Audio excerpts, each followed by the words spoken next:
क्या अपराधियों को देश का कानून बनाने की इजाज़त मिलनी चाहिए? क्या सियासी फायदे के लिए राजनीतिक दल अपने यहाँ अपराधियों को संरक्षण दे रहे हैं? क्या अपराधियों को राजनीति में आने से रोकने के लिए बनाए गए नियमों की अवहेलना हो रही है? ये वो सवाल हैं जिनका जवाब किसी भी दल के पास नहीं है। अपराधियों को अपने दल में संरक्षण देने के मामले में कोई भी दल किसी से भी पीछे नहीं है। सुप्रीम कोर्ट की एक टिप्पणी ने यह साफ कर दिया है कि राजनीति में अपराधीकरण को रोकने के लिए कोई भी दल गंभीर नहीं है। मंगलवार को देश की सबसे बड़ी अदालत ने कुछ तीखे सवाल उठाए हैं, कुछ तीखे सवाल पूछे हैं, कुछ तीखी बातें कही हैं। इन बातों की गूंज सत्ता के गलियारों में लंबे समय तक बनी रह सकती है।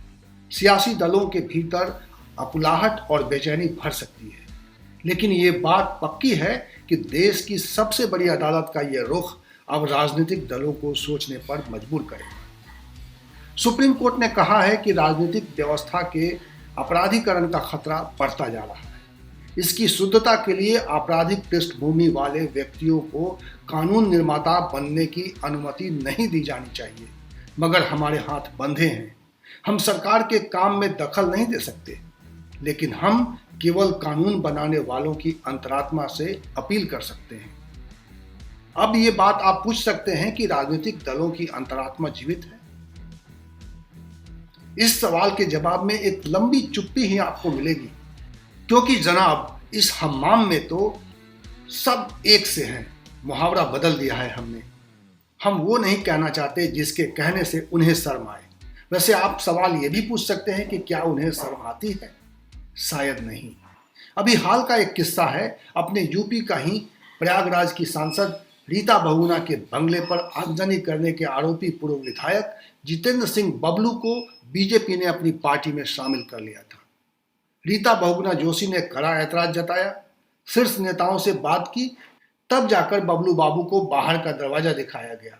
इतना ही नहीं, एक मासूम सा तर्क भी दिया गया। जिला इकाई से गलत रिपोर्ट की वजह से उन्हें पार्टी में शामिल कर लिया गया था। जैसे लखनऊ वालों को तो महज 150 किलोमीटर की कुछ खबर ही नहीं होती। और रीता बहुगुणा जोशी के घर जलाने का कांड तो राजधानी लखनऊ में ही हुआ था। खैर छोड़िए इन बातों को। ये कहानी केवल बीजेपी की नहीं है। दूध का धुला तो कोई भी नहीं है। Congress, Janata Dal United, CPM, RJD सबका यही हाल है। सुप्रीम कोर्ट ने मंगलवार को Bhajpa, Congress, JDU, RJD, LJP और सीपीआई पर 1-1 लाख रुपए का जुर्माना लगाया है। वहीं एनसीपी और सीपीएम पर भी 5-5 लाख रुपए जुर्माना किया गया है। कोर्ट ने आदेश देने से पहले कड़ी टिप्पणी करते हुए कहा कि बार बार अपील करने के बावजूद राजनीतिक दलों ने नींद तोड़ने में रुचि नहीं दिखाई। खैर, चुनाव में जीत का दमखम रखने वाले बाहुबलियों को अपनी पार्टी का टिकट देने में कोई भी संकोच नहीं करता। जीत की गारंटी मिले तो वह रावण को भी टिकट दे सकते हैं। लेकिन अब शायद हालात बदल सकते हैं। चुनावी उम्मीदवार के आपराधिक रिकॉर्ड को सार्वजनिक न करने पर सुप्रीम कोर्ट सख्त हो गया है।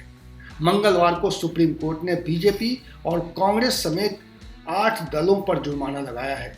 इन सभी 8 पार्टियों ने बिहार चुनाव के समय तय किए गए उम्मीदवारों के क्रिमिनल रिकॉर्ड को सार्वजनिक करने के सुप्रीम कोर्ट के आदेश का पालन नहीं किया था। राजनीतिक दलों पर जुर्माना तो लगाया ही गया, उन्हें हिदायत दी गई है कि आगे से सभी राजनीतिक दलों को अपने उम्मीदवारों का चयन करने के 48 घंटे के भीतर उनका क्रिमिनल रिकॉर्ड सार्वजनिक करना होगा। सभी पार्टियों को अपने सभी उम्मीदवारों की जानकारी न केवल अपने वेबसाइट पर देनी होगी, बल्कि 2 अखबारों में भी पब्लिश करानी होगी। उम्मीदवार के चयन के 72 घंटे के भीतर इसकी रिपोर्ट चुनाव आयोग को सौंपनी होगी। वैसे सियासी दल भी कम चतुराई थोड़े दिखाते हैं। ये आदेश तो पहले से भी थे, लेकिन वे ऐसे उम्मीदवारों के आपराधिक इतिहास के बारे में उन्हीं अखबारों में छपवा देते थे जो लोगों तक पहुंचते ही नहीं थे। सुप्रीम कोर्ट ने इनकी चोरी पकड़ ली है। अदालत ने साफ कर दिया है कि अब वे ऐसा नहीं करें। ऐसे महानुभावों के बारे में उन अखबारों में छपवाया जाए जिनकी प्रसार संख्या सबसे ज़्यादा हो। वैसे ये आदेश पहले ही से थे, लेकिन अदालत की आंखों में बंधी पट्टी का अर्थ इन्होंने ठीक से समझा नहीं। अदालत ने खुद ही कहा है कि अवमानना की कार्रवाई से बचने के लिए पार्टियों ने आपराधिक छवि वाले प्रत्याशियों के रिकॉर्ड की जानकारी ऐसे अखबारों में छपवाई जिनकी प्रसार संख्या बहुत ही कम थी, जबकि हमने आदेश दिया था कि जानकारी ज़्यादा प्रसार वाले अखबारों में प्रकाशित कराई जाए। इतना ही नहीं, इलेक्ट्रॉनिक मीडिया में भी यह जानकारी प्रसारित कराई जाए। भविष्य में राजनीतिक दल ऐसी गलती ना दोहराएं और आदेश का सही तरह से पालन करें, ये सुप्रीम कोर्ट ने सुनिश्चित करने को कहा है।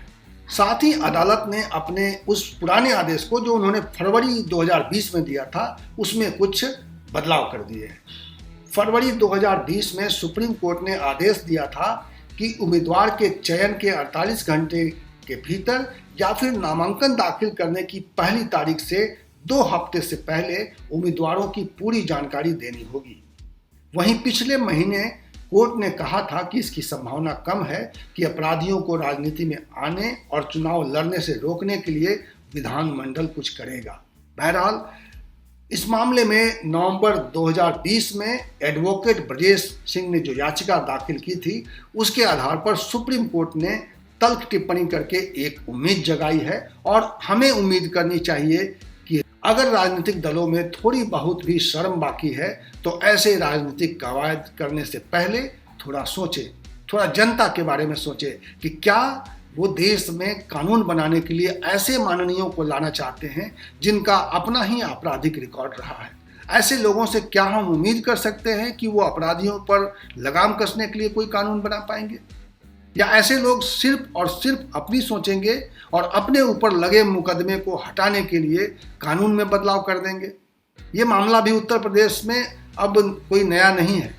हाल के दिनों में हमने देखा है कि किस तरह से राजनीतिक दलों ने अपने नेताओं के ऊपर लगे मुकदमों को हटाने में दिलचस्पी दिखाई है और इसको लेकर सवाल उठ रहे हैं।